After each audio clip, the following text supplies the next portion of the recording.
It's important that we get back on track, and Commissioner Chilton agrees with me. So, next guest is Miss Susan Botery. I'm going to ask Susan to come forward.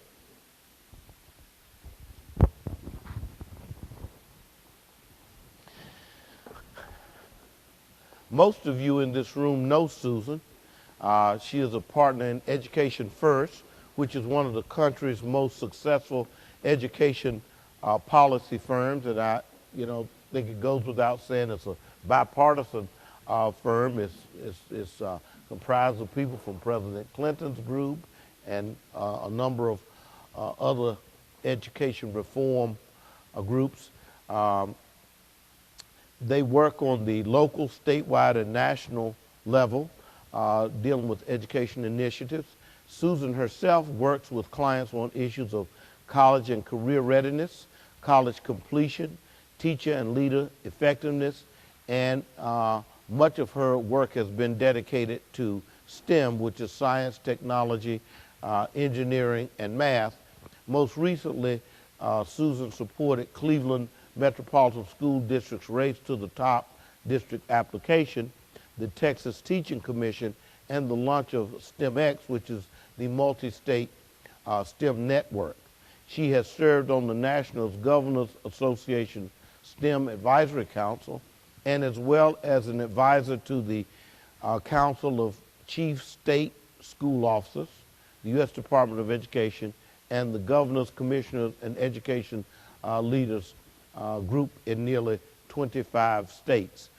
Other Education First clients include Achieve, the Bill and Melinda Gates Foundation, Complete College America, Ohio College Access Network, the Cleveland Foundation, just to name a few.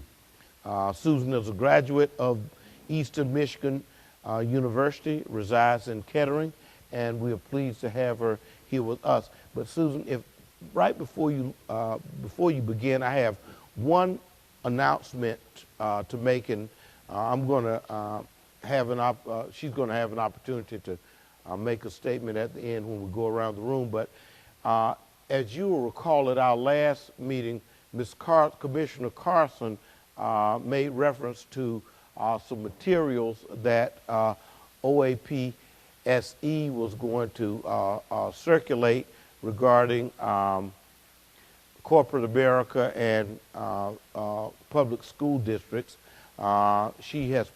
We have circulated this material to everyone for your review. So this is a continuation of the remarks that Ms. Carson made, and these are the materials that were promised. So I indicate that I would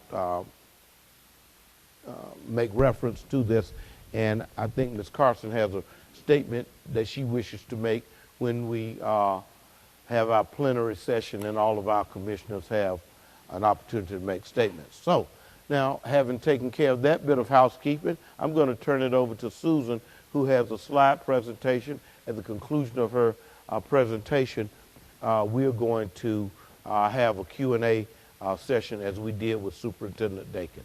Susan, thank you. Great. Thank you so much. You want to try it again? Is that working? Great. Well, good afternoon. Thank you for having me here. I want to start off by saying thank you to the mayor, thank you to the commission members for putting the kind of time in on this effort that you are. We do a lot of work across the country, and this is an unprecedented public engagement approach to the questions that you're dealing with, and I thank all of you who are here, and I think at the end of the day, it's only the students who are going to benefit from that. So this level of engagement is pretty amazing. I was asked to come and talk about leadership and accountability, and I don't work in a school district. I support the leaders who do, and the teachers who do, and the principals who do.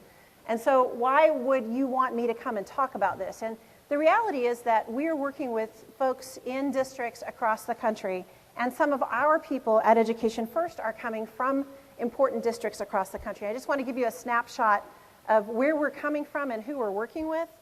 So we're currently working with Hillsborough, New York City, Los Angeles, Baltimore, Nashville, Seattle, Salem, Massachusetts, Houston, Bartlesville, Oklahoma, Boston, Hamilton City, which is Chattanooga, Tennessee, and we have folks who hail from Chicago's district, as well as we've been doing some work in Cleveland, supporting some of the decisions that they've recently made.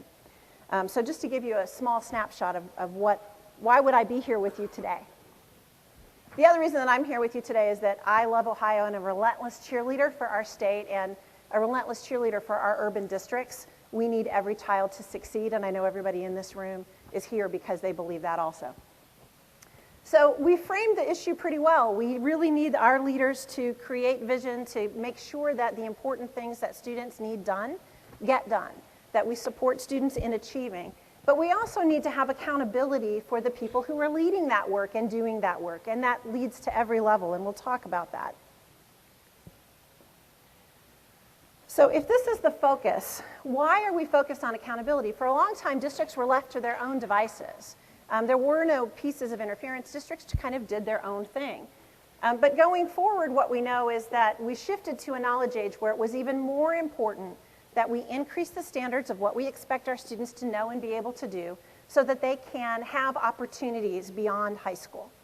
And we also were documenting that along the way in the 80s. There was an increased state role in setting standards because there was some frustration that not every district was helping every student to be fully prepared. And so setting standards and measuring those outcomes became a big movement. And over time, as we've all experienced, there's been an increased federal role in helping us to become more accountable.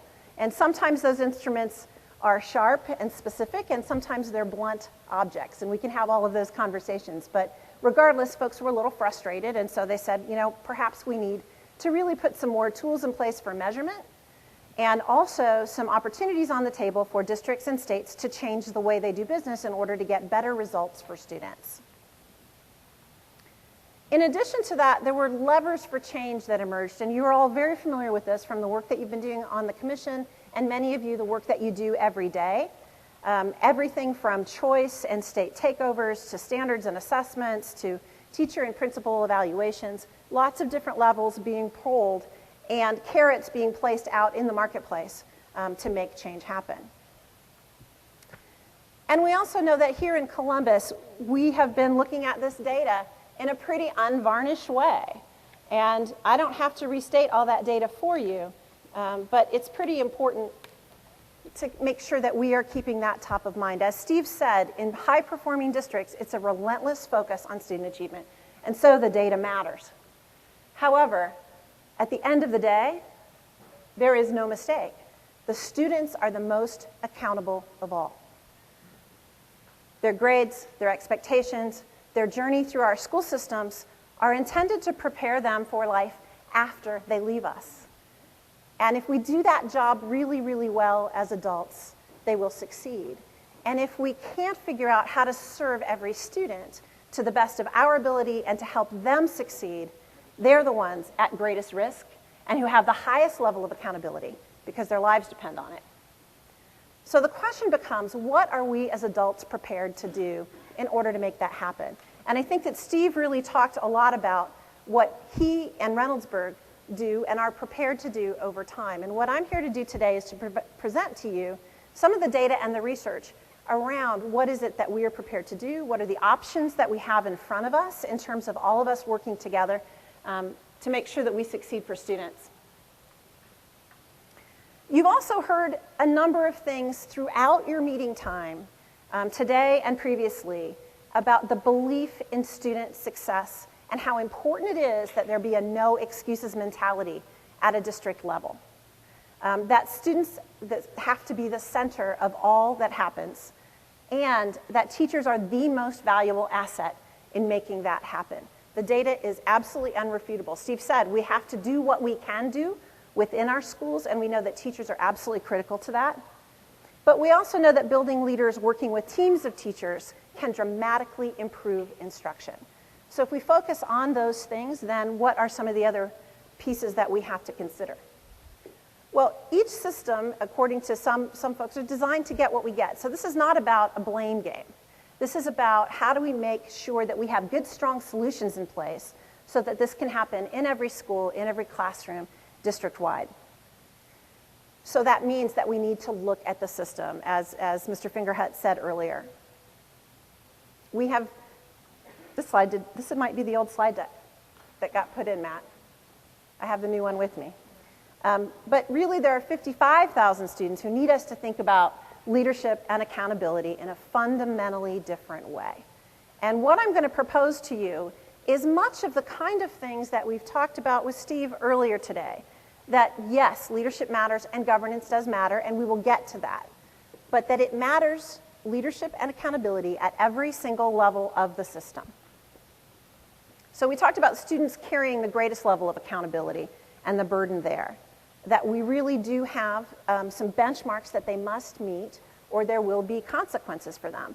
These are the things that they care about, that their parents care about, that they worry about, and that we as educators help them to try to get to. But what does it mean when I talk about leadership at every level? There's direct leadership in our schools.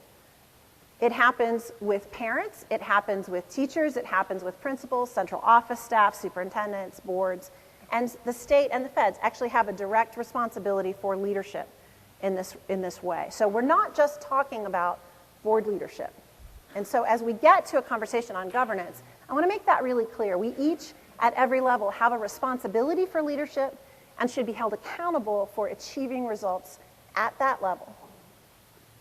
But there's also indirect leadership opportunities, and I think that this commission is a very good example of that, in that community leaders, higher education institutions, citizens, elected officials, all have an opportunity and a responsibility to lead.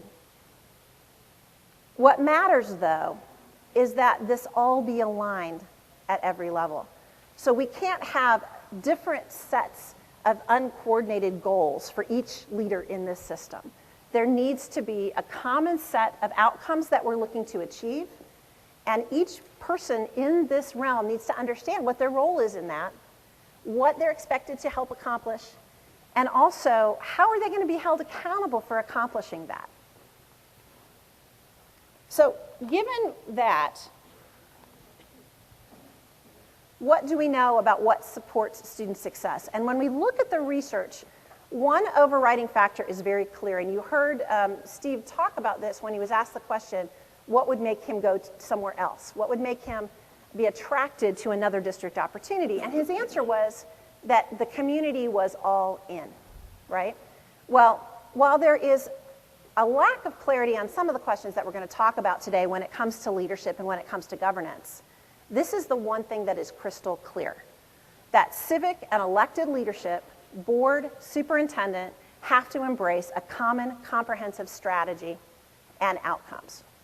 What I mean by that is that there's a plan, there are outcomes and goals that everybody buys into, that everybody can recite, that folks know what their role is in. That doesn't mean that there isn't strife over certain issues. What it does mean is that there's a theory of change in place, and the leaders who are embracing these students are not fighting each other, they're fighting on a common team to win the big game.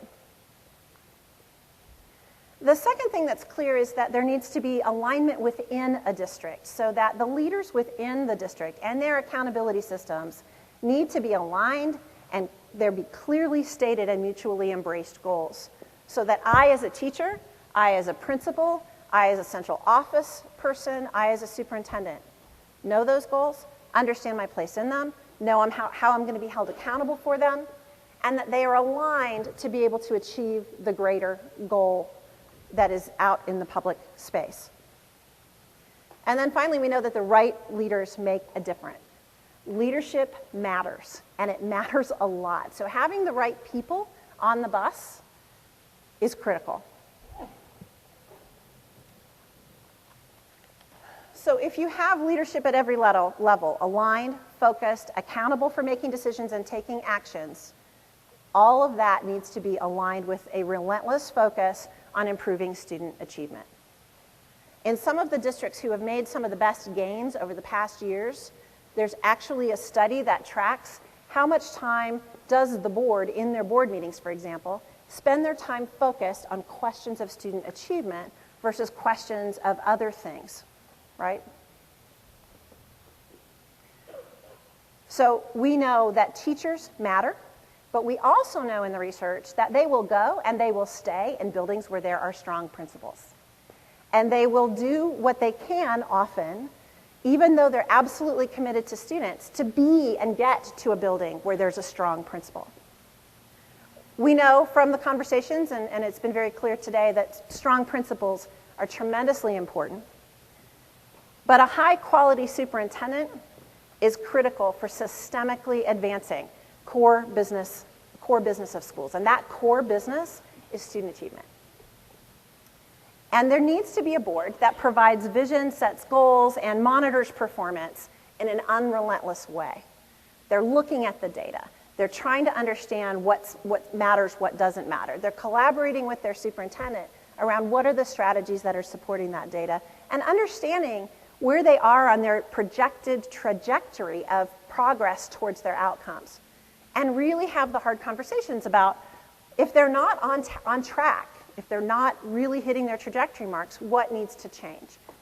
And I think that you heard earlier, that can be a delicate balance between board support and action and a superintendent's operational management of the schools. And that tension does exist, and it needs to be respected and worked through. So, before we go any further in this conversation, because I do want to make sure that you can see some examples of how different districts around the country are dealing with these levels of aligned leadership and accountability, one thing that's really important to know is there is no silver bullet of governance here. There are elected boards who are knocking it out of the park. There are mayoral controlled districts that are not getting it done. And vice versa. There are some mayoral cities who are getting it done, and there's a brand new study coming out tomorrow from the Center for American Progress, and I'll talk a little bit more about that later in this presentation, that will show that there are about half of the mayoral control cities that actually are getting it done on student achievement and are getting it done in closing the achievement gap. But there are also elected boards where school districts remain at the bottom of the barrel. So how is it that we make decisions? What do we need to be looking for? What are the changes that need to be made? And so my goal is to give you some food for thought as this commission thinks about what does it mean for Columbus. And I'm not going to provide you the answer, because there is not a single answer. But there are a lot of questions and things to attend to as you consider what might be the best thing for Columbus. Because one thing that we do know is that there are some common keys to good oversight. And when it's done well, it matters and performance improves. Okay, so what do we know about high-performing school systems in general? We know that there is a belief that all students can succeed. And I think Steve put it, all students will succeed in Reynoldsburg. That does not mean that students are not in poverty. That does not mean that students don't have significant challenges at home. It means that we can, in our classrooms, in our buildings, have a significant impact on that, and there's data to show it. But there has to be a core belief at every level of leadership that that reality is possible. There needs to be a strong superintendent who is accountable for results. And when I say accountable, when we look at some of the most successful superintendents across the country who are really getting it done, that means they don't just have contracts with their boards, they have performance contracts with their boards that include numbers on student achievement and marks that they are responsible for helping their district hit and that their performance is tracked on a regular basis. And they use the central office to build the capacity necessary to get the right support closest to the students. And that there is a willingness to delegate defined authorities to educators. And a desire to partner in an authentic way with the civic and business community around them. This is a big job. Schools cannot do it alone. And hearkening back to the statement about alignment, there needs to be a common way of working together to figure out how best to serve students across the board. All right, so as we go forward, what are these different roles and what are the accountability options that you have in front of you? Let's talk a little bit about what does this aligned accountability mean? We know, I think we have a pretty good sense of leadership. Teachers are leading their classrooms. Principals are leading their buildings. Superintendents are leading the district. But how is it that we're holding people accountable for this leadership, and how are people holding themselves accountable for this leadership? Because that's almost as important as outsiders doing that with you. So first, there's very clearly defined roles and responsibilities and expectations. In high-performing districts, what we see is that everybody knows what their job is. Everybody knows what their role is, what they're responsible for. It seems pretty clear that in Reynoldsburg, folks understand that their role at the principal level, for example, is to move their building forward. And if they're not moving it forward appropriately, they have to be able to have the strategies in place or ask for help with the strategies in place in order to make that happen. Folks, everyone having an evaluation that includes a tie to student achievement at some level is an important factor. Now, that's an emerging piece of the puzzle. That is not a piece of the puzzle that's been borne out over years and years and years. In Ohio, you know that we have paid close attention to teacher evaluation and moved on that front significantly. Columbus has had a TAP program in place and other things for a long time. So being able to work through this stuff is important, but we've done that for teachers over time. We certainly do that for students through their assessments. And now it's important that we also translate that to other spectrums. And that there be an inclusion of specific goals and metrics aligned to the entire system. Not just for my little job, but how does my job fit in to the big rope that we are all trying to pull across the line. One notion of all of this is that can all be in place, but if there's not a check and a balance to have the courageous conversation, to be able to shine a light on what's getting done beautifully and what really needs work, then we haven't done our job. So some consequence, some mode of accountability, the check and balances need to be in place, not so that it can, you can, as some of my colleagues would say, have a post-mortem, but so that you can have developmental conversations to make sure that you don't get off track to begin with. And every role and set of skills that's expected for people to be effective needs to be really clear. People need to know what it is that they're expected to possess and do. And then all of us, every single one of us in a system, needs to have an understanding that we should be continuing to grow professionally. I'm a school board member at a school. I've served on school commissions. I know I get better at that with time, and I know that the teachers that I work with and the superintendents and the principals that I work with get better at their jobs in time too. All right, so what I'd like to do is to roll through a couple of things and ask yourselves the questions. What is Columbus doing on this front? What do I know about how our leadership at every level is functioning? And what might be refinements or changes that might need to be made? Okay? That's really the question at every level. What I'm going to do is roll through these different levels, talk about what we're asking people to do in general across the country, right? So this is not specific to Columbus, but in general across the country, and what we are expecting to hold them accountable for. All right, so this is representative. This is not specifically Columbus. I just want to make that really clear. So in terms of our teachers, we do ask a lot of our teachers. We ask them to have strong content knowledge, to have deep pedagogy, to manage classrooms, to do a whole lot of different pieces. And we're holding them accountable in very specific ways here in our state and in Columbus. So we're holding them accountable for student growth and achievement because of how our teacher evaluation system is put in place. And we're holding them accountable for their evidence of good practice as well as their professionalism. MET, which is one of the seminal studies on measures of effective teaching, defines effective teachers, or is attempting to continue to define effective teachers in this way. States and districts are also identifying their expectations very clearly about what do teachers, great teachers, look like, and what does teacher leadership look like. But again, I'm going to harken back to this, that our highest performing teachers that fit these models are going to go to a building where there is an effective principal. And we know principal responsibilities have changed over the last 5 years or so.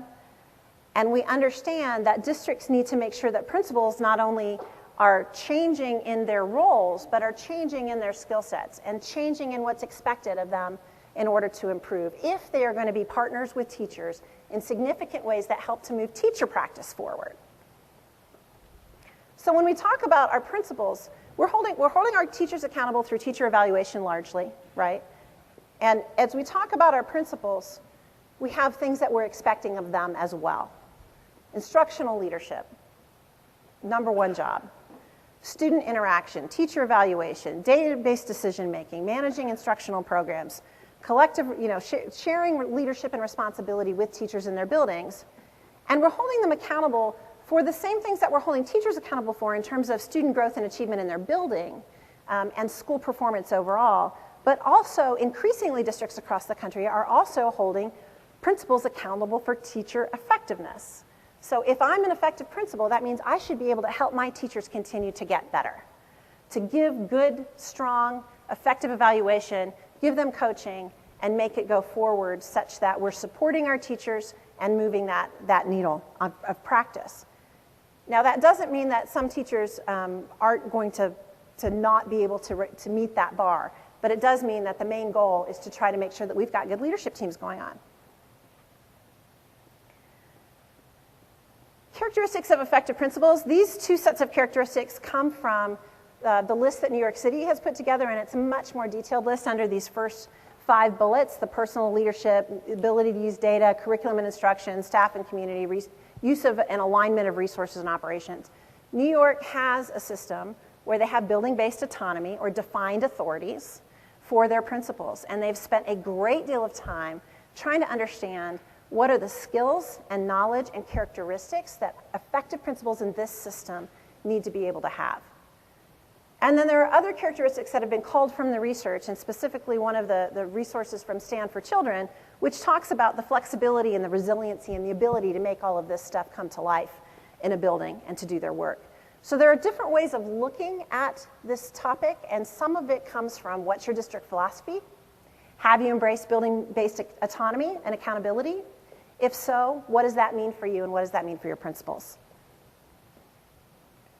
So there has to be a well-crafted district strategy to promote principal leadership because it's the surest route to having effective teachers and moving buildings forward.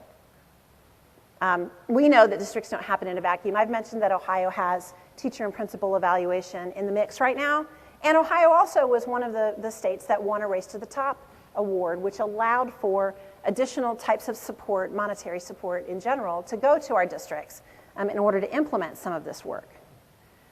And more states have been even more aggressive than Ohio in building some of this work going forward. But the reason that this matters at all, why do we spend so much time talking about principals? Why did Steve talk about it for so long today? Because the research is pretty clear that there really hasn't been found a single case of a building improving dramatically without having a strong principal there. It's the principal and it's the teachers at the building level. And we know this from looking at Columbus because we have some great schools in Columbus where people are really getting it done. This matters a lot. So being able to get that accountability balance right there, and most districts have spent some time on that, and they have to be willing to be courageous about it, matters. But each of these buildings needs to be able to see how they fit within a district set of goals and a comprehensive plan for moving student achievement forward.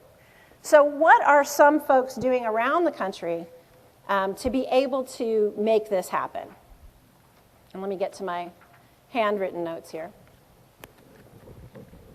So in Baltimore and in Boston and in Chicago and in Gwinnett County and Hillsborough, they are redefining the role of principal. What do I need to know and be able to do as a principal? How does that relate to my overall district strategy?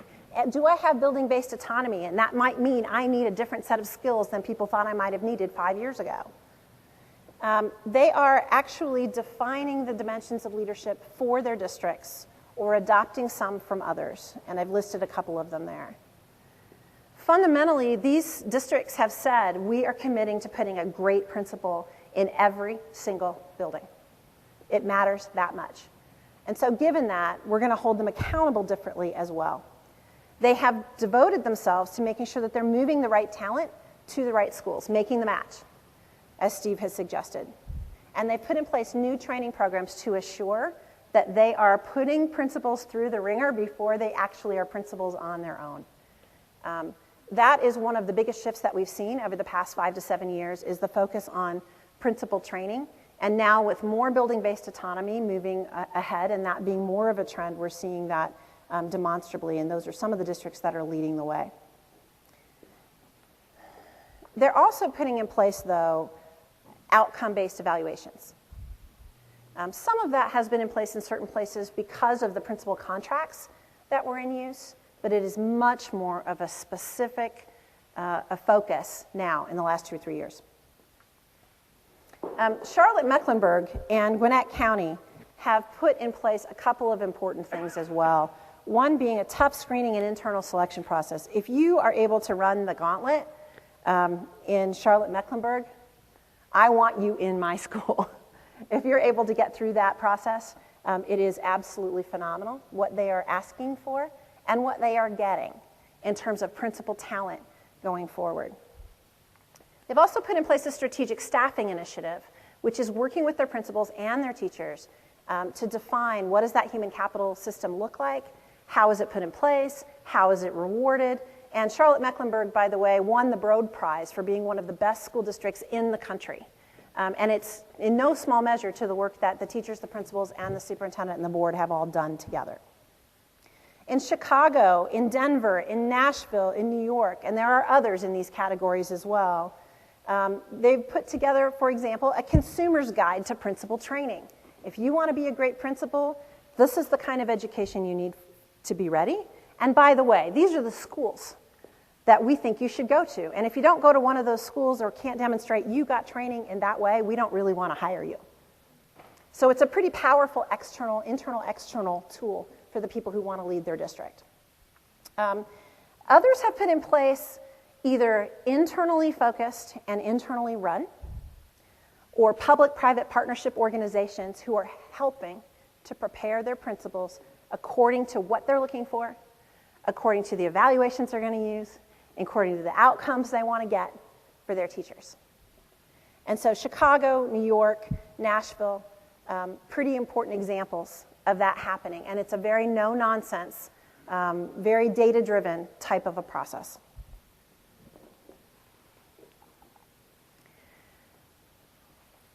There was some time spent this morning exploring with Steve, how large was his central office? What does that central office do?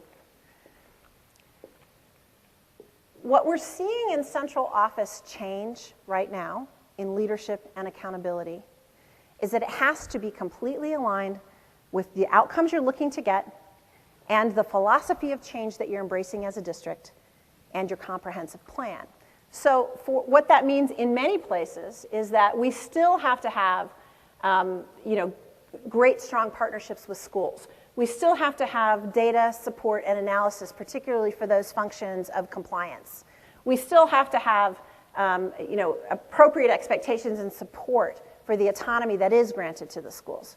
But in many places, there's also an added dimension. And that added dimension is choosing what services to provide with excellence and choosing what services to abandon. And in the places that are getting it done, they're making those choices based on what tracks to student achievement. What can we as instructional leaders in this district do to make sure that we are accomplishing goals related to student achievement? That's goal number one. Everything else is secondary. Given that, what are we as a district positioned to do with excellence, and what do we need to leave to others to do? So that kind of get out of the way mentality, let principals do what principals do, is not just not holding them accountable, but it is clearly deciding what it is that central office is going to do and where you're going to let people innovate at the local level, how you're going to support that innovation, and what that looks like. A very different function for central offices. And as you heard Steve talk about, in many ways, you may need fewer people at central office to do that, and I would argue that our urban school districts struggle with that on a continuing basis. So those effective core services, when I look at some districts like Baltimore, like Nashville, they're actually instituting feedback surveys. So they're asking their principals, how well did we serve you? Did you get good customer service? Do you believe you could buy this better from outside? Really innovative kinds of things to think about the central office function. Now, what we may or may not be doing, and what only leading districts across the country are really doing, is holding the folks at central office accountable for that excellence and how they fit into the goal set of moving the student achievement numbers. So ideally, you're going to want to hold them accountable for some portion of your plan for achieving student success, but increasingly we're seeing being held accountable for also the customer service and the core business functions and supports that they provide. So who's doing some of this kind of innovative work? There are a set of districts that are doing this across the country and working, and I'll talk a little bit about that later, but Denver, for example, has put in place an Office of Strategic School Design to be a consultant to principals and teacher groups as chosen by the principal and teacher groups about how might you redesign your curriculum for your classroom. What are some of the resources that you might choose to use as you're going forward to boost certain parts of your programming? In places within the Portfolio Network, which is a network that's based on some of the concepts that you all have talked about here at this table, building-based autonomy, making sure that resources get closest to the student, teacher and leader effectiveness, being a talent magnet, some of those concepts. About 30 districts across the country are working to identify specifically what services they'll provide and what they're going to abandon. They're also allowing principals the freedom to choose to purchase their services outside of the district. And some of those are services that have been traditionally provided by the district. Not an easy conversation, but what we're seeing at some places. And then they're doing surveys of customer satisfaction. There was a question asked this morning about who's getting it done in terms of emulating that relationship that a superintendent has with his or her principals in a large environment. And I know that I think that it was Ms. Crane who mentioned that Long Beach actually does share a lot of characteristics with Columbus. Louisville, Kentucky, is in Jefferson County actually has a very specific strategy for how they are retraining and changing expectations for their kind of area superintendents who interact directly with principals in order to accomplish that goal and to speak with one voice and not be confusing it all to their principals, but to establish that relationship in a larger district. So a different way of doing it. All right. So at the superintendent level, I'm not sure I have to go through these because I think you saw somebody who emulates these characteristics pretty well. And Steve and I had a conversation a couple days ago, and he is held accountable for student growth and achievement. That is part of the profile that his board holds him accountable for. Across the country, and he's demonstrated principal effectiveness. Whether or not they're holding you accountable for principal effectiveness specifically, you obviously have taken that to heart and are holding yourself accountable for that work. Central office effectiveness, as well as the overall district management. We're seeing all kinds of profiles. Leadership matters greatly here. When we see that there are great leaders, we often see that they are collaborating, they are facilitating their boards to come to their own conclusions, they are being allowed to manage operationally their district in a way that effective executives do, but that they are deeply engaged with their boards.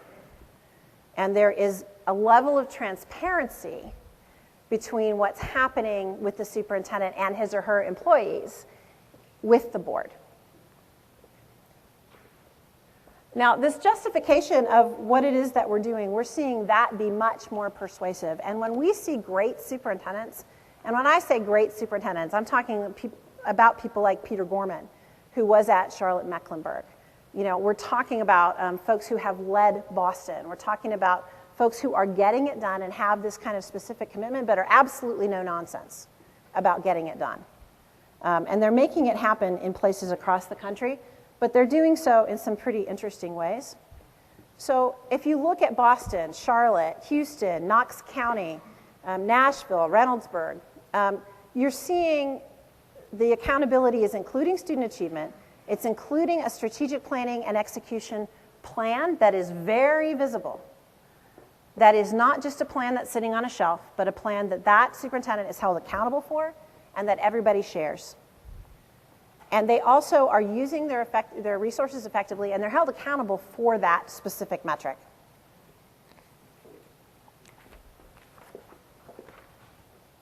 All right. So leadership and accountability at the school board level. I know none of you want to talk about this, right? What does governance look like? What does leadership and accountability look like? It's pretty clear that in terms of what we ask our school board leadership to do, we ask them to set direction and have goals. We ask them to monitor performance and progress against those outcomes that they're looking for. We ask them to have make sure that there are human capital systems in place so they can be a talent magnet. We ask them to engage with the community. There's a lot of asks here. There's a lot of responsibility, a lot of work to be done. And then what we should be holding them accountable for are student growth and achievement, just like everybody else in the system. That the use of public dollars, our school boards are our stewards of public dollars to make sure that they are used well. Employing the superintendent, an absolutely critical decision. General district oversight, and representing the concerns of students and the community.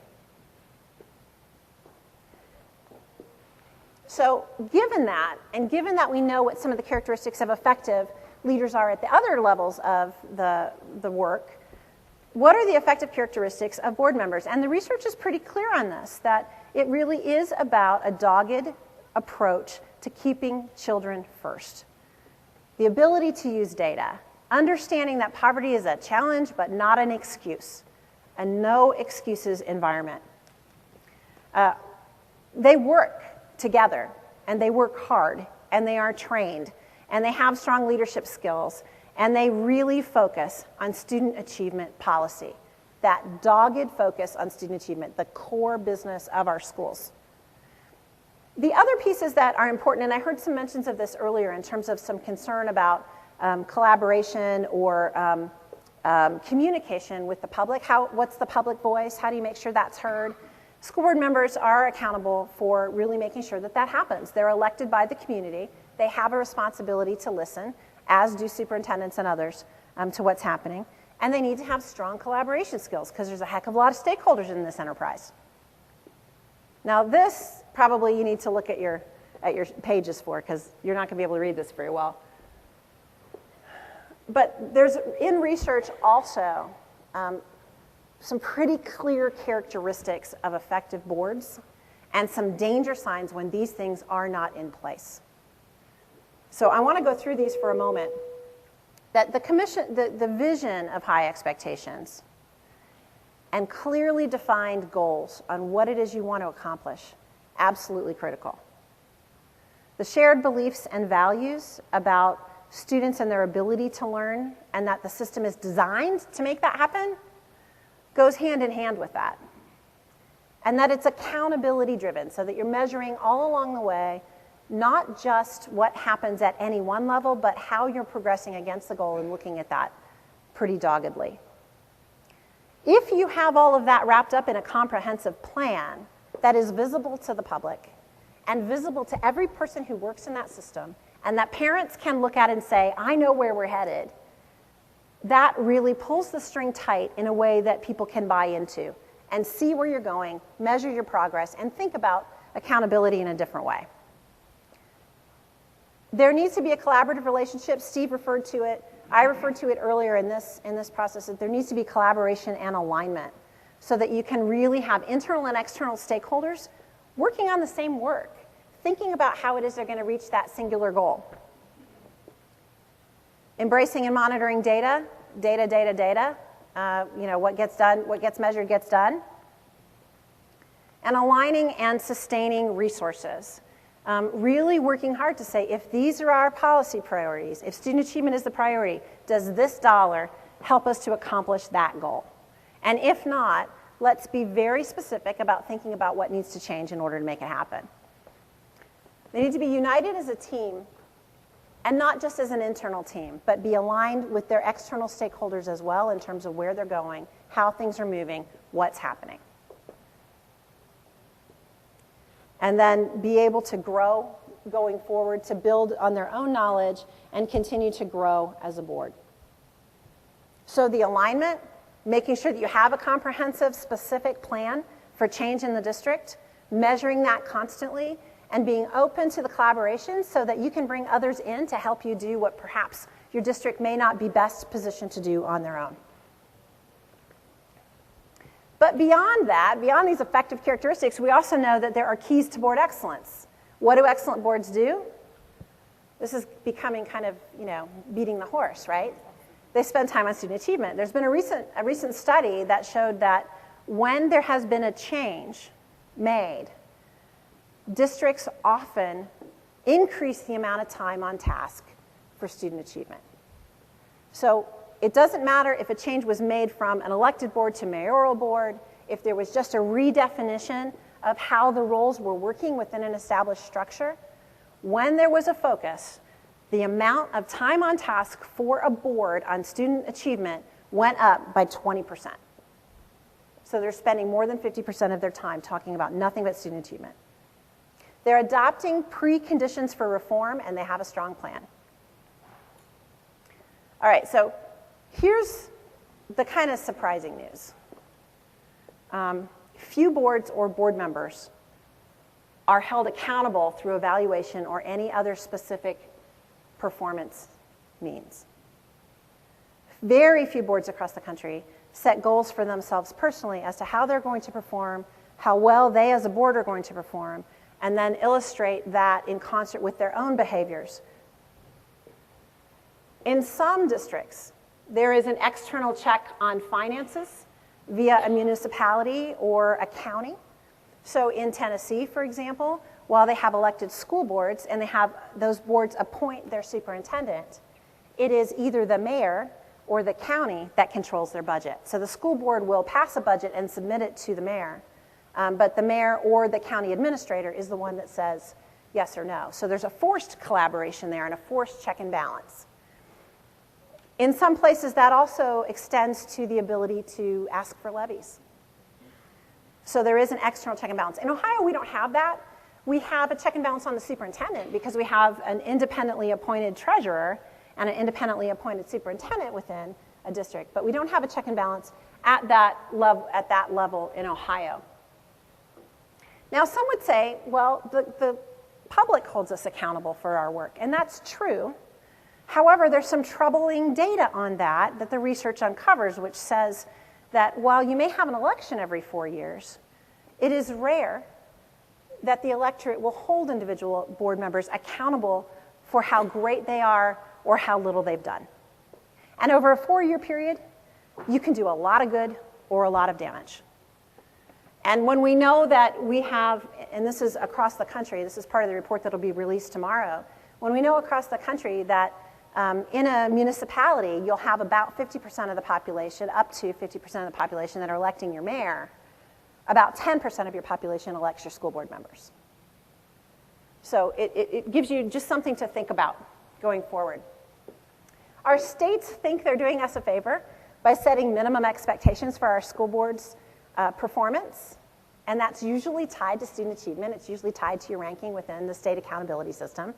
But in essence, they're setting the bar so low at the floor and have such little ability to help to affect positive change that we really need to be thinking at a district level about our standards need to be much higher. I think you heard Steve say at one point in the conversation, well, yeah, those are the standards that Ohio sets for us, but that's not our standard. And that's the way we really need to be thinking about our students. And the communities wring their hands but rarely demand change. As I said at the beginning of this presentation, this is a pretty unprecedented group coming together in a very public way, gathering a ton of stakeholder input. That's exciting, and it's rare. But that public accountability, the public openness of the school board meetings, all of those things are important and contribute. But rarely do we have communities really demand change. So as we think about our school board leaders and our school board members, I also wanted to be able to reach out to those of you who are in the room and talk a little bit about the key roles for city leaders, because each one of you sitting in this room is one, and you've devoted a great deal of time to this topic. So really, when you look at some of the data on this, setting higher expectations, scaling up public engagement efforts, the kind of work that you're doing now, marshaling resources to expand high schools. That was one very specific thing that came out of the Council for City Mayors across the country. And the increased role of a mayor helping to set a vision. Not a vision that stays within a school district, but a vision that projects what is our school district and the role that they play in preparing the human talent and the excitement and the citizens that are going to carry our municipality forward. So what does that look like?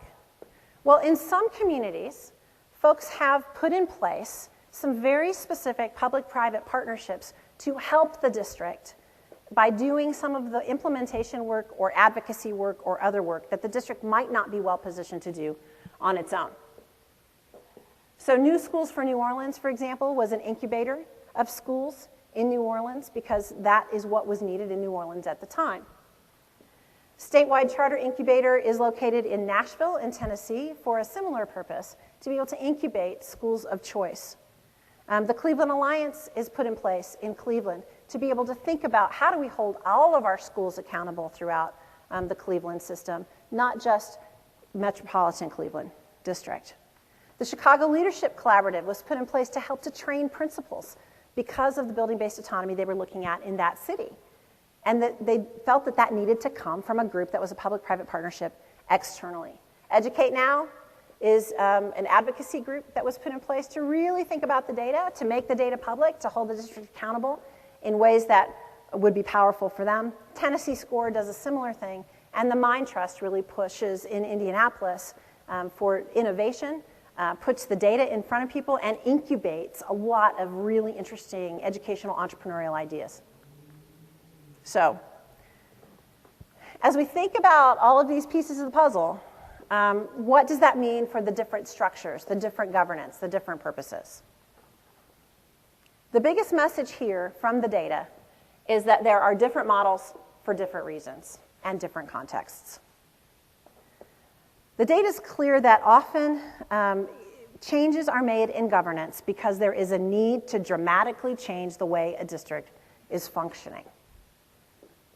That the district isn't getting results, or something difficult has happened within the district, or there is a lack of leadership and there needs to be a change. And so you'll see that happening, district function. Streamlined decision making, leveraging available support can be easier. Trying to include and figure out how to include charter schools within your model sometimes will require a change. Gaining or regaining trust in the established leadership, responding to a specific crisis, responding to a state order for takeover. Often if a district falls so low that they're in jeopardy of takeover, the district says, no, we're not going to let that happen. We're going to figure out something else for ourselves, and we'll request some kind of a change to happen. If there's a need to align a vision for implementation among key entities, that can be a driver and one of the reasons for a different model. And if there are different supports necessary for hard implementation that is unprecedented, that also can be a driver. But that doesn't all lead to the same conclusion. In fact, it leads to a different conclusion in almost every city. And so those folks who will tell you that it's about mayoral control or elected board control are just flat wrong.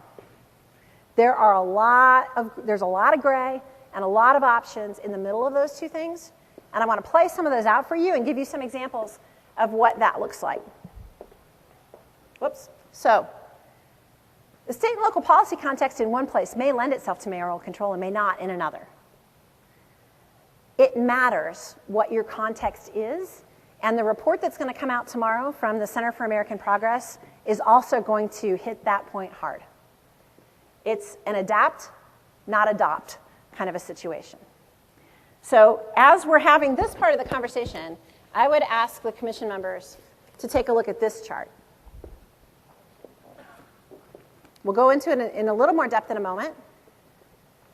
But one thing to notice on this chart is the variety of decisions that districts and their leadership have made, and they are all over the map.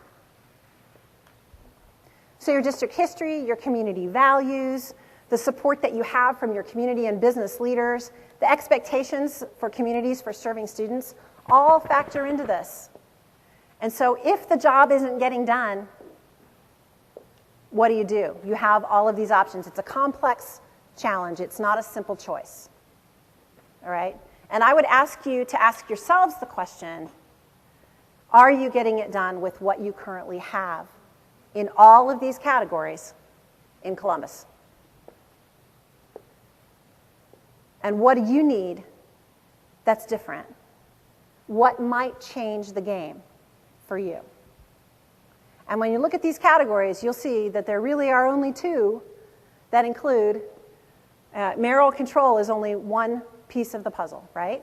There's a lot of things in between.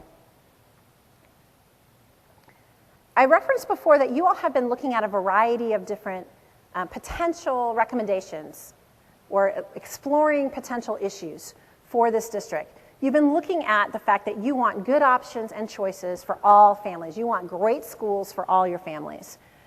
You explore deeply the autonomy question and are continuing to explore that. We know that from the state level, there's going to be pupil-based funding tools to help you understand how funding might flow to each and every one of your schools, potentially coming down the pike. But you've also talked about getting resources closest to your buildings. Sources of support for your students, performance-based accountability for schools, and extensive public engagement. If I've heard anything, it's been, and you've demonstrated, extensive public engagement is absolutely one of those critical pieces for you. So we can't read this in the audience, so we're gonna take a look at it in a couple of different ways. As we think about the options for mayoral influence, which I know has been one of the critical questions that has been before this commission and talked out in the press, there's a whole lot of ways to cut that pie. First of all, there's passive support. That basically means the mayor's not in your way, loves the schools, but doesn't really get involved too deeply. Many, many districts across the country are in that position. The second, however, is a partnership model where there's an informal partnership with the mayor, where the mayor is advocating for you, where the mayor is vocal on issues of schools and talent and teachers, where he's clearing the way and making it clear how economic development depends upon the success of schools. He's raising money, or she's raising money, to help the schools succeed. They're having deep conversations with the school board member in structured ways at regular intervals to figure out how they can collaborate and what they can do together.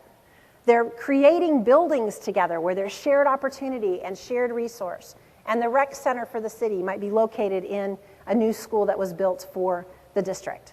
Lots of different ways that's playing out, but it usually involves the human collaboration, which is we harken back to this, what we said about the need for school district members to have really deep collaboration skills, and figuring out how to get outside the box of the district and really engage with your civic leadership in a way that can be meaningful. The third piece is a partial mayoral control, and this can take a whole lot of different forms. So it can take the form of someone else being the line of last defense on a budget, as we described in Tennessee. It can be an auditor function coming from the city. It can be a blended board where some of the members are elected and some of the members are appointed by the mayor. It can take a whole lot of different forms. And the report that's going to come out tomorrow, they really encourage people to think creatively about what could work best in their city, not just to think about mayoral control in the ways that are commonly understood, which I'm going to talk about in a moment, and in the ways that are hybrid, to really be creative about what could make it work for your district.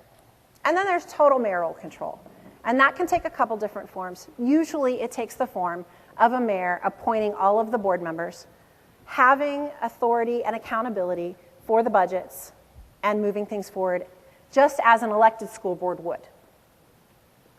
Often, mayors have put actual city agencies in place to be able to handle that work, and New York is a really good example of that.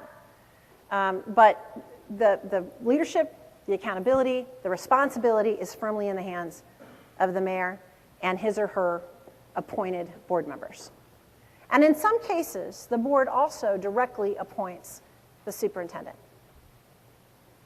Okay, so I just wanted to be really clear that this is not an all or nothing kind of a situation when we look at governance in districts across the country. All right, so let's take a look at some of the choices that you have. And let me get to mine because my eyes are getting really old. All right. So we know the state has some role here. That's not something that I don't know that anybody really wants the state to come in and do anything with their district, right? So we're not going to deal with that today. And I know that Jeanette Oxender gave you a really good update on what that process looks like when you got together last. So what I really want to do is to focus on the green and the orange boxes in the center, and mainly in the green box. So as you're looking at your chart, that's where we're going to focus. The choices that you have within there are pretty vast. So you'll see when you look at the districts that we've included here, and we try to include some of the districts that Columbus benchmarks itself against in Columbus 2020. We've included some of the districts that are under mayoral control, kind of in its purest form. We've included some districts that are more hybrid.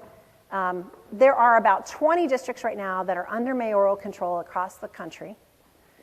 We did not include all of that because we didn't know that that would be useful for you, but we wanted to include enough to give you a sense of the choices that could be made. And we put Columbus on this list to give you a sense of a couple of things.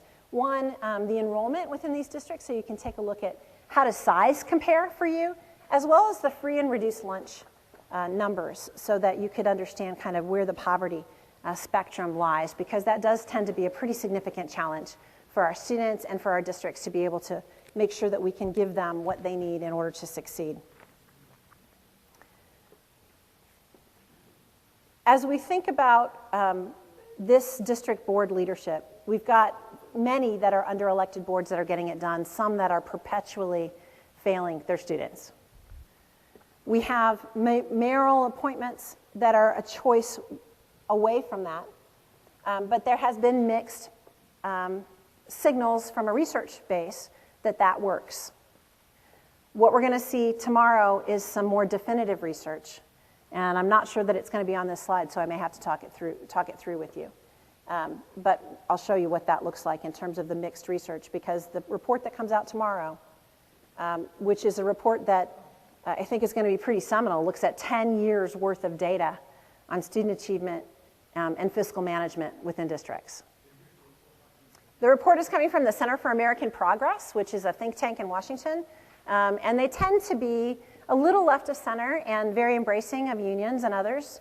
And this looks to me like a pretty balanced report, and Kenneth Wong is the main researcher, who's a highly credible researcher on this. Summary, which is all we had access to today on their desk. Yeah, so the executive summary is available to you here. They told us last night they'd allow us to use that, even though they're not introducing the report till tomorrow. So.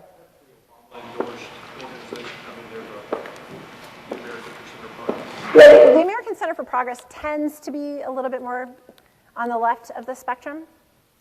You know, I don't think they're terribly far out there. But I think what you'll find as you look at the annotations in the slide deck that we've given you, that there are resources from the left, from the right, from the center. And it's going to be, again, this really rests on what are the right choices, what are the right levers for Columbus.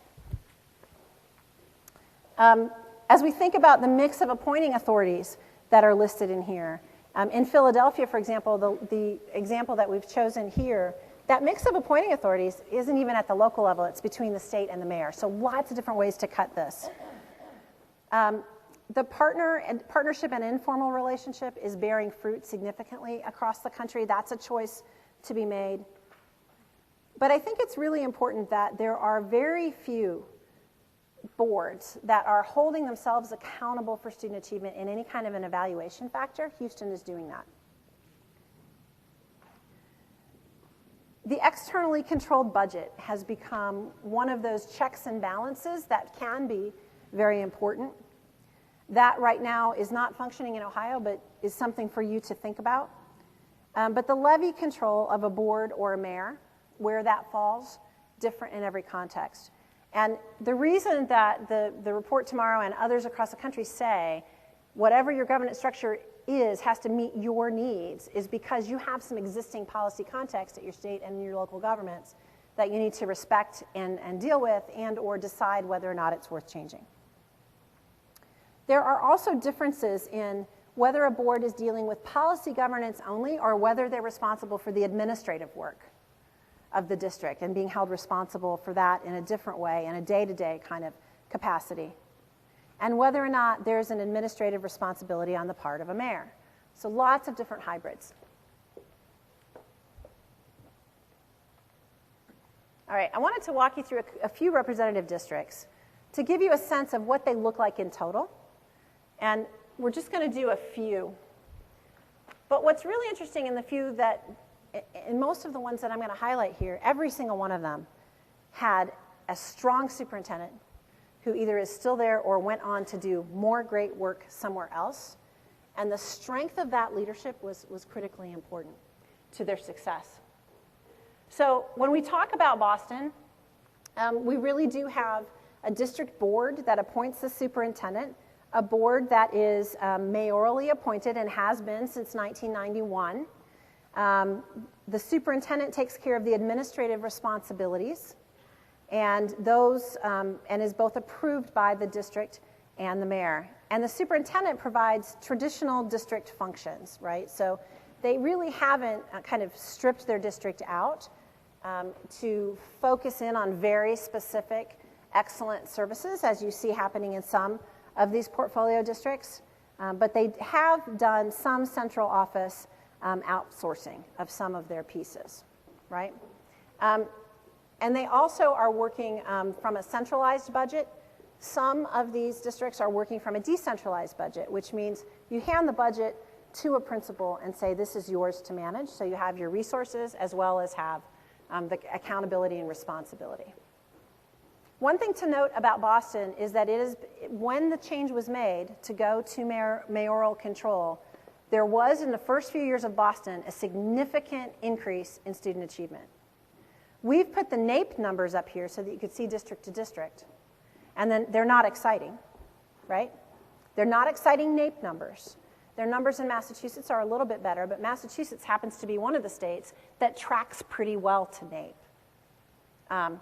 So there was significant change, significant improvement happened in the initial years of mayoral control in Boston. They've leveled off a little bit, and now they're moving again. Now, Charlotte-Mecklenburg. Charlotte-Mecklenburg has a completely elected board. They have an informal partnership with their mayor, but the district budget is externally controlled. So there's that check and balance going on at the budget level. And you can also bet that the check and balance on the budget level extends to what are the policy priorities within that budget and making sure that everybody is on the same page. So the board is, the contract for the board is tied to performance evaluation for the superintendent. There is an explicit expectation that that superintendent is going to move the needle on student achievement. It's very no-nonsense. The central office folks are all hired by the board, so the board does not have a lot of administrative responsibility for running that. It's a pretty executive superintendent there. And the central office recruits and hires staff, so more traditional.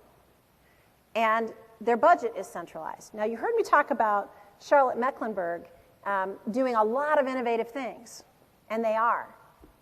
But they have a more traditional governance structure, right? I said earlier that lots of people are getting it done in lots of different ways. And these guys were one that won the Broad Prize just a couple of years ago. So Houston, what is Houston doing? Well, Houston has what I would consider passive support from their mayor. He doesn't really mess around with them much. But they have a pretty strong superintendent who has a performance evaluation tied to student achievement goals. And Houston has an elected school board, as most school boards are in Texas. And they really are getting it done, but there is a heck of a lot of change going on within the Houston Public Schools. And the accountability at every level has been pretty clearly defined, and they're moving the ball on some of those gains. The district controls its own levies, so there's not a check and balance on the levy process. There's not a check and balance in a traditional way on the budget. So in some ways, that's fairly similar to what we have here in Columbus. Do you have a question, Tanny? Numbers look terrible. So I'm just trying to understand, are there any schools that have, I'm trying to compare those to our achievement, like Ohio Achievement Test. So Right.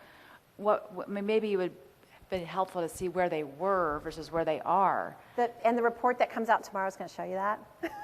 So what we did is tried to provide a comparable, which is the NAEP numbers. And when you look at NAEP numbers on a district level, particularly for urban districts, they're pretty horrible. This is the National Assessment of Educational Progress. And that was the only way for us to be able to show you model to model to model. And you can see model to model, these guys are pretty comparable. When it comes to hitting the ball out of the park, you really have to look at specific districts. So Long Beach, for example, is hitting the ball out of the park. These guys are doing similar jobs with similar jobs with their students, with different governance structures. And they may have been confusing to use for you. It was the only apples to apples comparison we had until tomorrow, because they're using different structures. We'll get Columbus's numbers for you. If you'll hold that, Tanny, and then what we'll do is, as soon as she wraps up the slide, I'll come back to you on that specific question. So Jefferson County in Louisville, Kentucky, they have a partnership, informal relationship with the mayor. What they have in Louisville that people have been flocking to, frankly, is they have a community-wide commitment to increasing the attainment goal in Jefferson County. And they have businesses, the civic community, the mayor, everybody working towards that same goal and taking different pieces of that pie. So it's a pretty significant commitment on the part of external stakeholder groups to work with Jefferson County on that goal. So they've got this informal partnership, and the board does have administrative responsibility. So they're not just looking at policies. They really are getting down a little bit further into the administration. And they have the ability to approve and hire the central office right there within the board and within the superintendent. But and they have a very explicit, community-embraced, visible strategy for how they're going to move all their students forward, how that connects not just to the student interests, but how it connects to the interests of the larger community. Making sure they have educated voters, making sure that students have great opportunities, and making sure that their business community and their higher ed individuals have access to kids who are ready, and how that really helps them move forward as a community.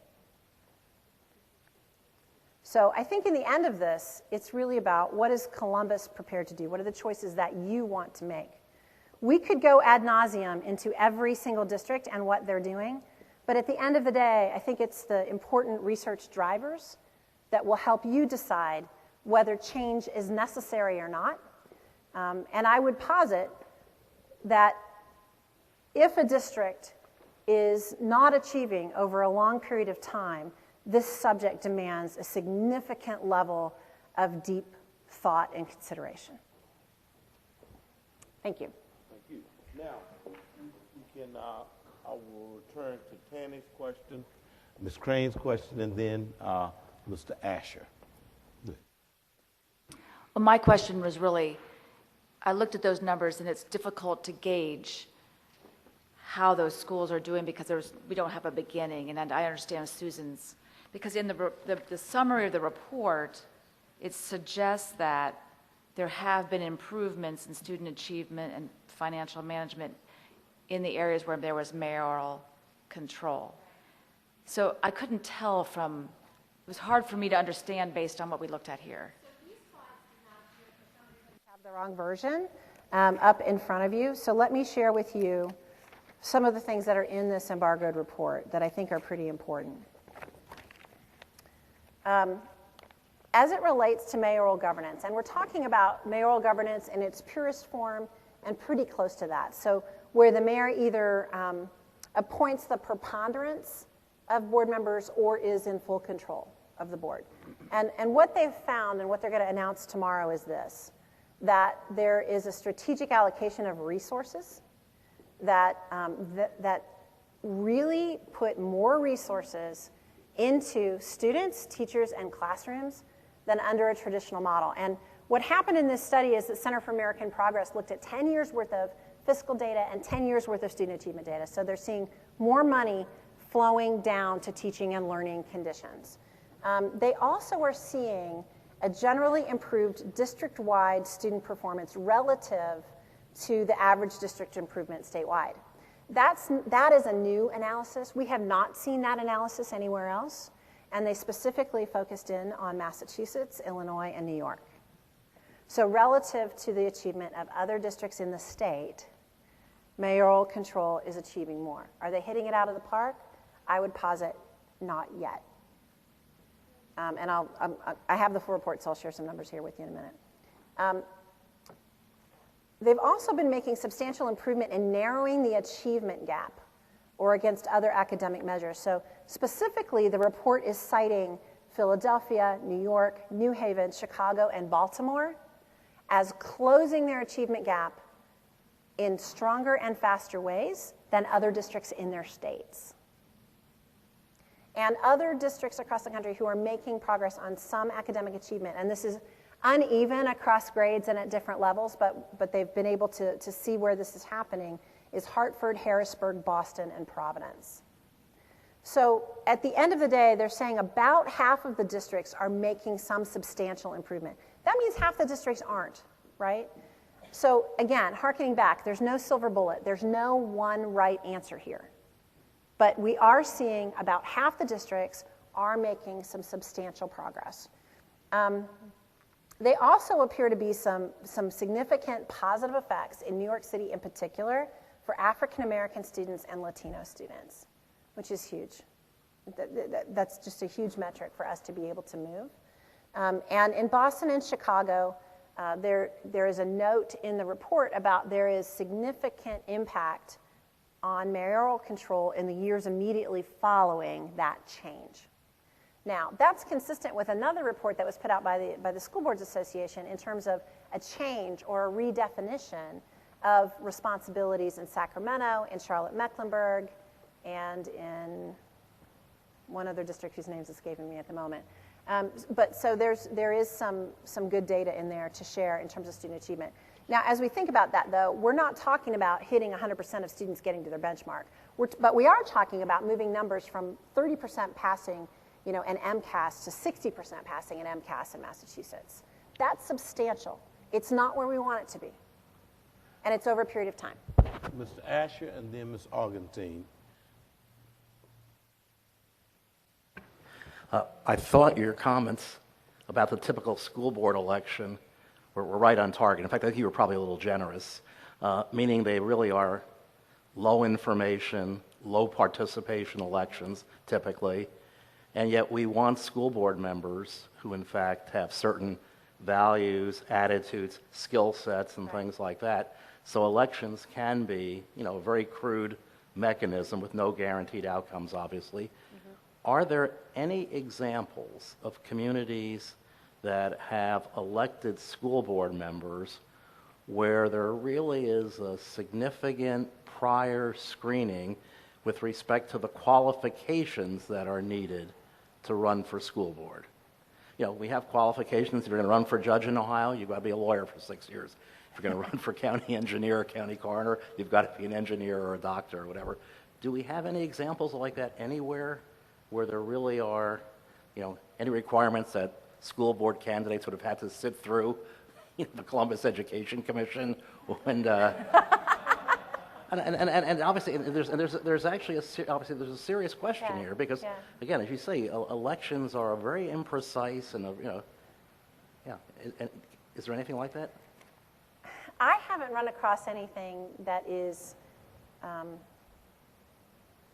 in rule or statute. There are communities who hold forums and attempt to really question candidates hard about that. The League of Women Voters in many communities will do something like that. Sometimes they'll hit school board members, sometimes they won't. Sometimes people will read that, sometimes they won't. But there are instances in appointed boards where there is a process in place for a community or a set of leaders to recommend a slate or a set of individuals for appointment. So that's about as close as I've seen. But there may be something that we're missing, but that's as close as I've seen. Thank you. Ms. Augustine? Okay. I am, from what I'm hearing you say, I'm kind of confused, but I had to take a call to be fair, because I'm all the way for keeping elected officials, but I do think that we need to raise some criteria or make sure that there is some criteria in place. So I may have missed it, because I feel like you keep saying that some mayoral controls are working. So I may have missed it. Did you share with us a district that is where it is working? Because Yeah, so there are a number of districts where it is working. In terms of being able to see student achievement gains higher than the average within the state. Okay, so I guess my question, let me specify it, because what I want, because I have kids in the district, is 100% change, and it may not happen. It may every kid may not. Once we come up with our recommendations, after a few years, we may not see a lot of kids move forward. But I feel like every recommendation that I make will be with the ideal that every kid will be able. So I'm asking, is there some district that has made a significant, not a little bit, because any small change can make a little bit. So I want to be careful about how I say this, because leadership matters and governance matters. But it is not the only thing that matters. And so the notion that we can just look through the lens of mayoral control versus elected board and know whether they're going to make it happen or not make it happen, unfortunately, there's not data to back that up. I have not seen a mayoral control board that has an 100% students achieving. I haven't seen an elected board that has 100% of their students achieving district-wide. So what we really need to look at is those places who are really getting good numbers across the country have a plan. They've got alignment between their superintendent, their board, their civic leadership, their business leadership, their mayor, and they are marching against that plan with a dogged attention to student achievement. So it's not, unfortunately, I can't give you a direct answer to, oh my gosh, there's a lot of places around the country who are getting things done, including a Long Beach. But traditionally, when we look at districts where they're getting significantly high numbers of student achievement, we're looking at more suburban districts. We're looking at some rural districts where there's serious stability and alignment of the leaders who are working there. I can't do that at this moment, but I will do that for you. Ms. Perkins, then Mr. Fisher. Okay. First off, I want to give a shout out to my school board colleagues that are here this afternoon, Vice President W. Shauna Gibbs and Mr. Brian Stewart. I have both a comment and a question, and I'd like to refer back to your chart, which was page 44, where pertaining to district leadership and accountability, particularly the area for Columbus, Ohio. Under policy governance, and I want to go specifically to the area for the superintendent, there, in my opinion, should be an X under contract with formal performance evaluation, and also tied to student achievement goals, which is a part of policy governance. Great. And it is indeed included in her contract. Also under central office, there's an area for outsource some supports. Again, we do that and have done that, and particularly in our larger items such as food services and transportation and even information technology. And lastly, also support for building-based hiring. That's an area that we accomplish as well. Fair enough. What I'd like to do is go back to something you said earlier in your presentation.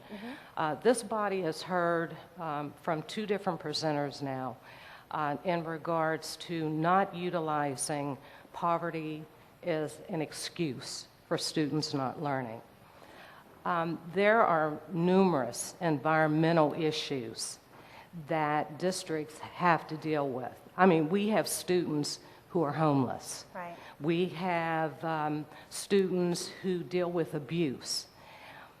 How do we deal with those situations? And as you stated earlier, it's something that the district leadership has to, deal with. But when you have students that are coming to the schools and have these types of challenges, how can we say, it doesn't matter, we've got to get the job done anyway? And where is that being done in your experience and other districts? So I don't want to give the impression that poverty isn't real and that students are without challenge. We know that students do have challenges, and particularly urban students have more challenges than most. But the data is pretty clear that within a classroom, within a building, there are many things that we can do while they are with us, and that we should do with a focus on student achievement to help them through. Now, there are no doubt a variety of services and supports, including free and reduced lunch programs, including a lot of other things. But the core work of the school has to be about, are we really helping that student to learn? Now, having said that, we know that there is data that supports if you have 3 excellent teachers in a row, it will propel you and help you to make up achievement gaps, and it will help a student to learn and be on the right trajectory. And then if a student gets 3 poor teachers in a row, that student may never recover from that experience.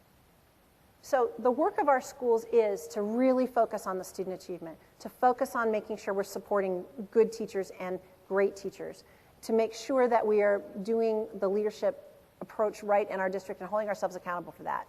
Now, go ahead.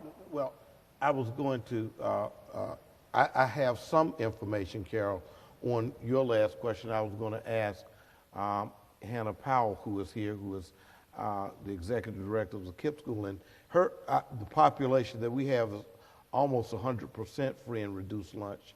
And, I don't know whether she had something that she wanted to add because of some of the results that they've achieved. Ms. Powell? Do you want to? Could you want to stand up? Come on. Come on. Come and join us. By the way, if everyone, especially when this fan goes on, if everyone could really get close to the mic, the acoustics are a little tough in here, and that fan, thankfully for the moment, has gone up. But when it comes back on, sorry to hear everybody. Good. Thanks, Judge Marbley. Good afternoon, everyone. I was just going to echo that, poverty isn't going to determine the outcomes, for our kids. We need to be mindful of that, but certainly there's a lot of examples throughout the country, Susan, as you're referencing, where kids in poverty are achieving at high levels, and that standard of excellence, those high expectations are something I think that our kids and our families and our community deserves. So that's all I have to add. I'd like to go back to a comment that was made this morning from the superintendent when he said that each child is entitled to have a customized educational plan. And I would just say to the issue of poverty and the issue of homelessness and others, Columbus City Schools is, to me, totally surrounded by a community that helps it address those issues every day. I could sit here and name so many programs and so many dollars that are going. United Way is one. 40% of the dollars that we raise and allocate go into education in this community. So I'm just, from my perspective, there is no excuse. Our children come the way they come, and it's our responsibility, all of our responsibility, just not saying Columbus City Schools, everyone sitting around this table and more, to make sure that each child has that individualized attention, and we do whatever is necessary, whatever is necessary to ensure that they will succeed. Thank you, Janet. Mr. Fisher.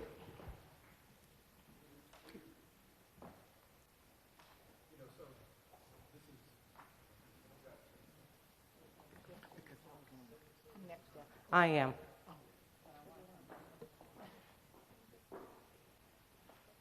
So I'm trying to digest all of this, and it's, it is an eye chart, and it is a very multi-dimensional set of issues. And I think it's important for us to keep thinking about it in terms of the multi-dimensional. Candidly, mayoral control, as a term, that will never work. That's why I like this whole commission's body of work, where we're talking about pre-K, where we're talking about technology in the classroom, where we're talking about funding models, where we're talking about private sector engagement. And now we come to the topic of governance and accountability, and it's multidimensional, from mayoral control to appointments to checks and balances to any number of things. And I guess what my head is just sitting here trying to digest that there is no silver bullet. But Susan, you said, and Steve earlier said, that one of the fundamental ingredients is the stacking of hands, or all hands in the community, which is a multidiscipline and dimensional approach. To me, that suggests that we have to ask ourselves the question, against all of these issues, what gives us the best chance to have all hands stacked and pointed in the right direction? If mayoral control runs some parts of the community away, then it's going to fail. And if status quo runs other pieces of the community away, then that's going to fail. And so I come back being motivated by one single premise. Why are we even having this conversation? And, look, it's always tough to say, but our current system is failing our children, plain and simple by the facts. We can't ignore that. That's why we're here. And I think we've got to keep working together to understand how we create a system that brings as many hands to the touch point of improving a system that is failing right now. We're dead last in Central Ohio. We're one of the worst systems in the state of Ohio. What are we all going to do to improve that? And this is just one piece of this multifaceted, challenge that we're looking at. So I'm coming back to this conclusion of, what is the potpourri, the hybrid, call it whatever you want to, what is the approach that gets as many hands at the table and keeps them at the table for the next couple of decades in this community? Carol, I don't know that you had finished, so you and then Ms. Hudson and then Ms. Tyson. Okay.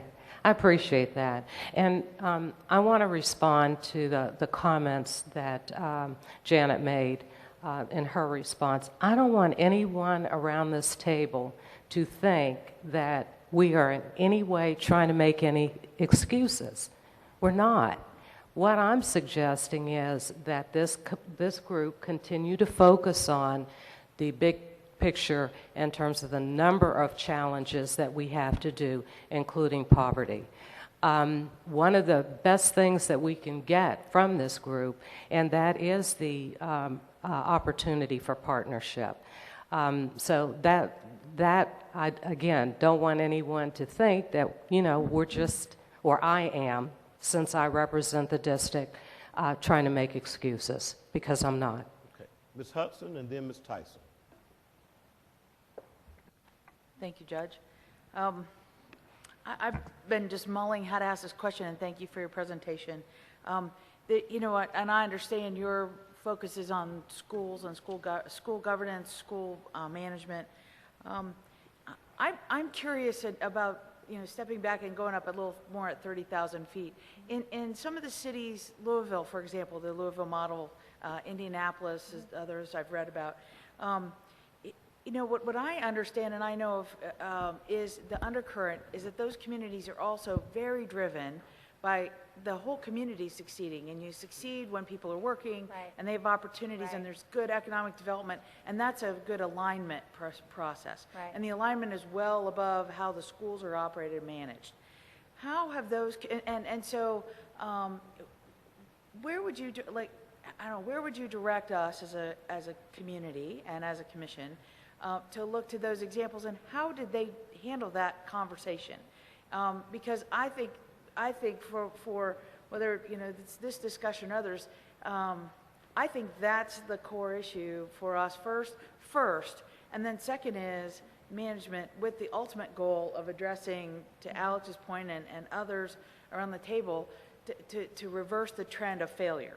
Right. But the failure is tied to defining community success ultimately for our kids and putting them first before, and then we'll figure out what's the best way to do this control issue. It's about the kids. It's not about anything else but the kids. But it's about community success ultimately. So how did they handle that conversation? I mean, I think you see different things emerging in different cities. So in Indianapolis, that was largely led by the mayor and the mayor's office.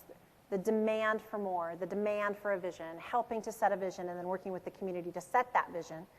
They also put in place some positive irritants in order to really move that along, and mind trust was one of those.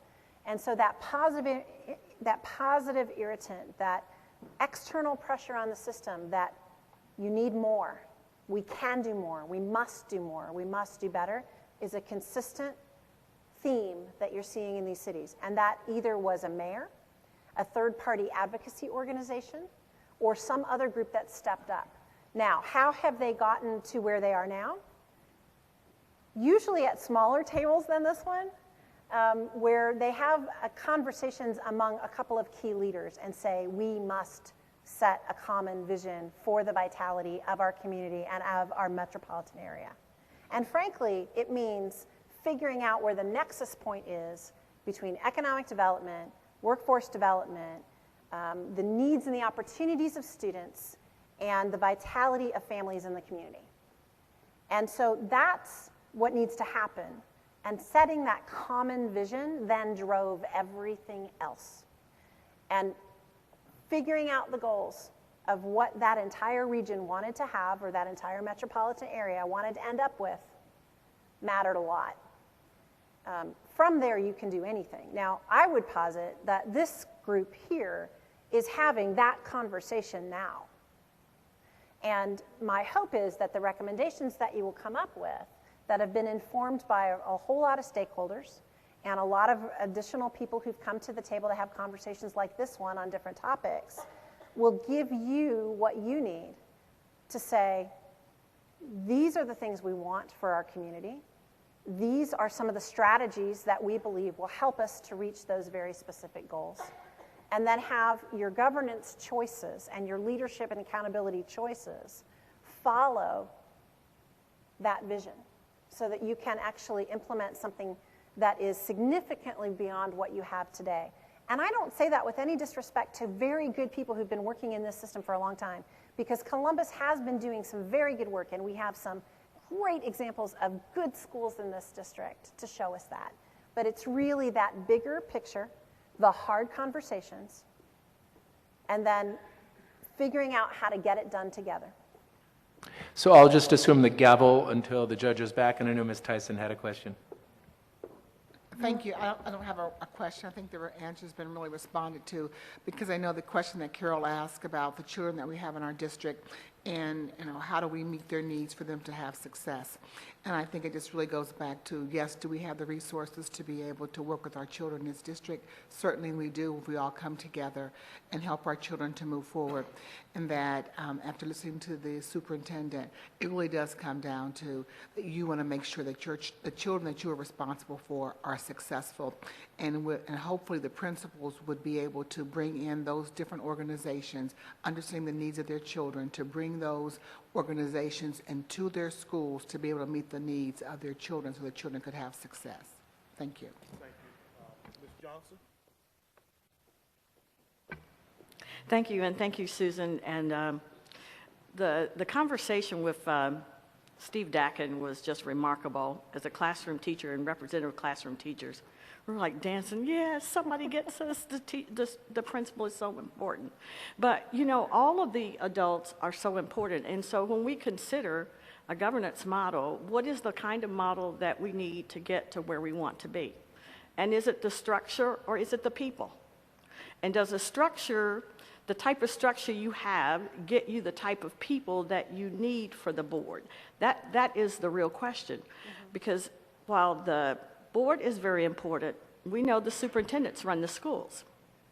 And the superintendents hire the principals. and the principals hire the teachers. So all of that goes together. So we've got the board over here. So is it what's form first or whatever that form follows function? And so are we limiting ourselves by the type of structure we have, getting the kind of people that we want on the school board? Reverend Gilliard.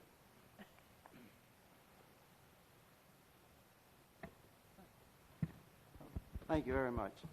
I want to say, first of all, I think this has been an excellent presentation, and certainly around leadership and accountability. I think, for me, one of the things I think is important is, I think for all of us around the table, we need to probably divorce ourselves from failure or success of this system. You know, we are where we are, not because of any one individual or any group of individuals. We're here. And as has been said, we can't stay here. I think you're absolutely right that in most cases I've been involved in, it's not been in a group this large. It's been in small groups where the decisions were made. Well, actually, when I heard the group that I was a part of, I said to myself, some decisions have already been made. Because ain't no 25 folks going to make no great decisions like this. But I want to commend the mayor for appointing this committee, this commission. And we have a great task to do. I think it's really about leadership and accountability. And leadership has to emerge. And I think leadership, when it emerges, and I think that's what it's saying, is that it's counting on us to come forth with some positive directions that Columbus need to go in. And these directions must be heeded to. And they're not going to be directions any and everybody's going to like. But that's what it's about. And I think we've got to do it. And I don't want to be a part of a group that's not going to do anything. You know, it's almost like having a bishop. Every city needs a bishop. They say, and forgive me for those who have bishops, if you got a good bishop, you do wonderful things. You got a bad one, you don't do anything. And we want a good one. And we want to do good. I think there's too many wonderful people here and too many good decisions makers here that we're not going to do something. We cannot stay where we are. We've got to move. Thank you.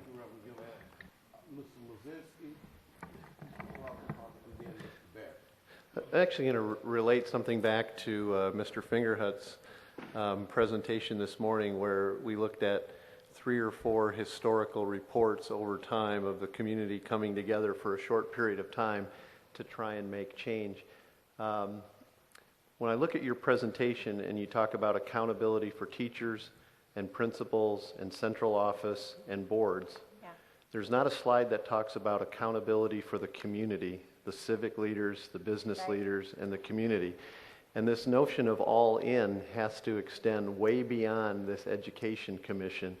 And as we get to that reporting and recommendation stage, we all need to understand that sustainability of effort among the community to help the school board, the principals, the teachers, and the rest is going to be key to our success, because you know, this notion of getting it done, you know, with all due respect, I don't see a lot of getting it done in a big way for these urban districts, and I'm really troubled by that. So it's going to require a level of commitment from all of us that is unprecedented.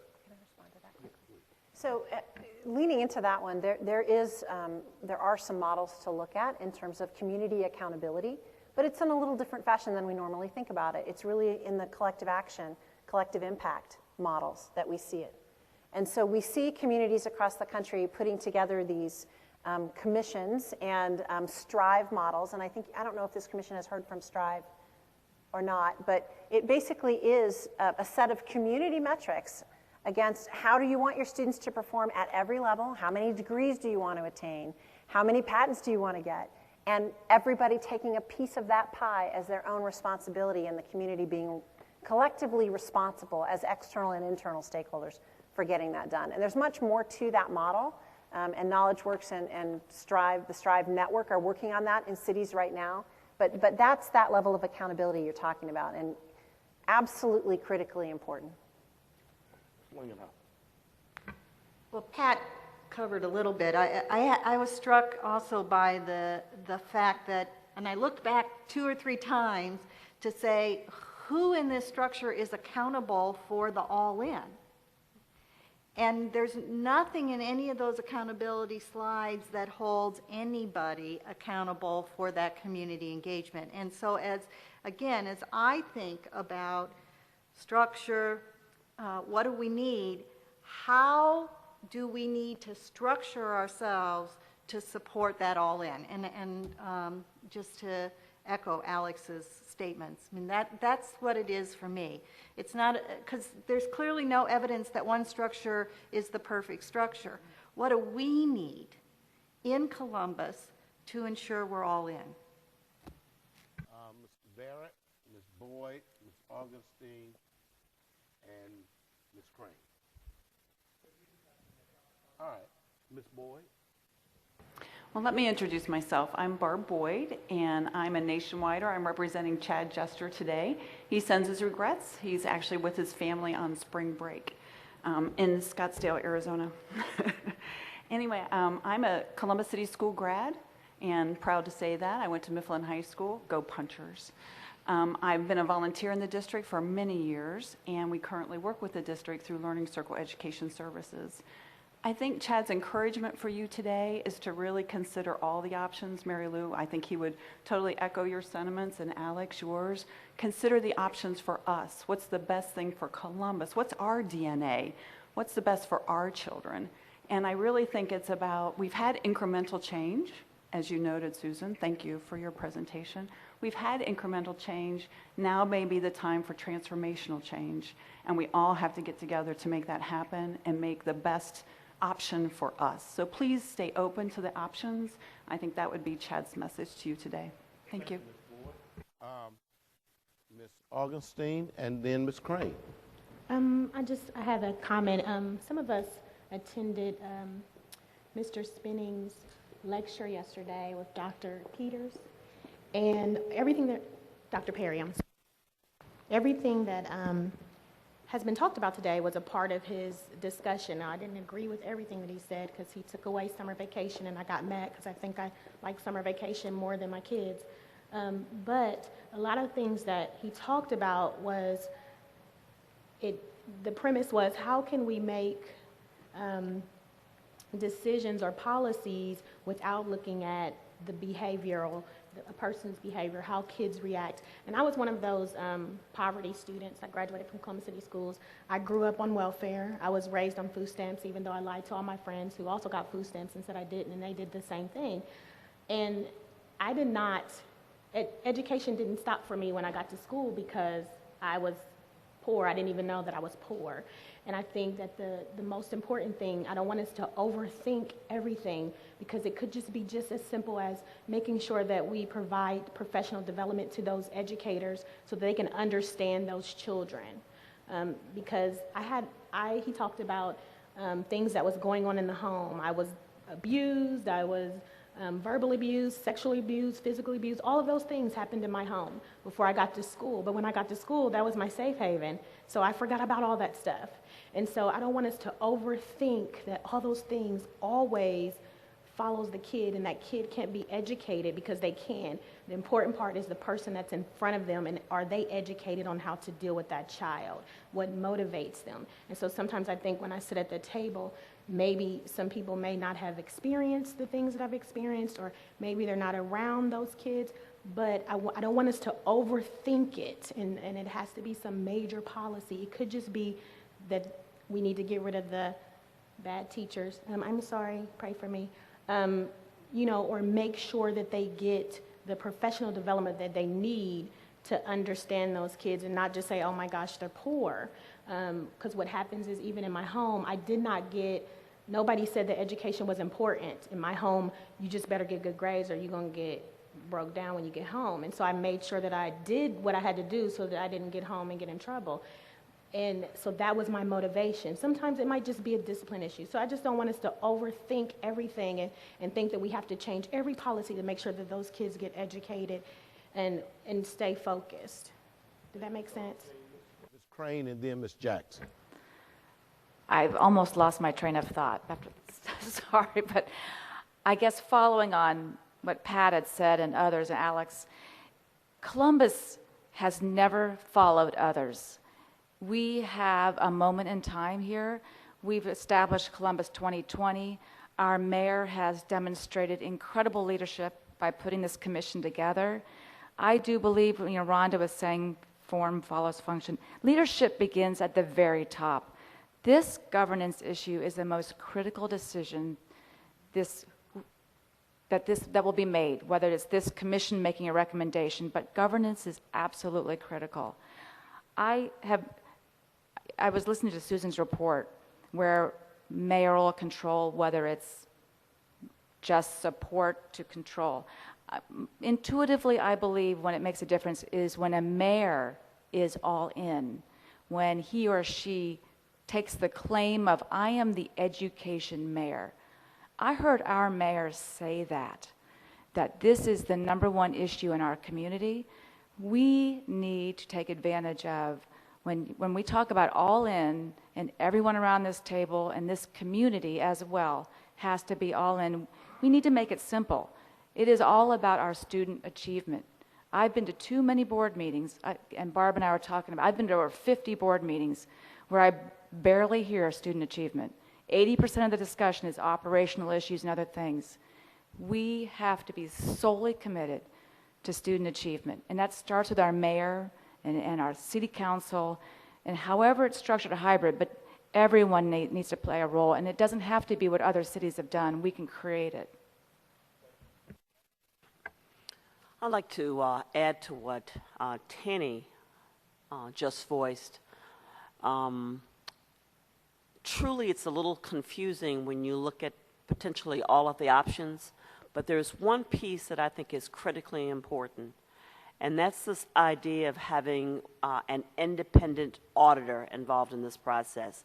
So when you look at, and we saw this earlier this morning, I think, when Eric made his presentation, if you look at city government, there's an auditor. If you look at county government, so whether you use the title auditor or some other position, there is this independent entity, and independence is key, can be a part of. So as we think about governance, and whatever the form, I would like for us to hold on to this idea of having this independent auditor type person very much a part of it, holding all of us accountable for our kids. I agree wholeheartedly. One more comment from Ms. Freeman, and then I'm going to turn it over to Co-Chair Rancia for this afternoon's program. I just wanted to observe as we talk about who all is at the table and who is key. I've had the opportunity to know a little bit of the superintendent of Houston and the superintendent of the Long Beach school districts and a senior administrator of Hillsborough in Florida, all of which have been referenced here. All of those districts benefited also from state policies.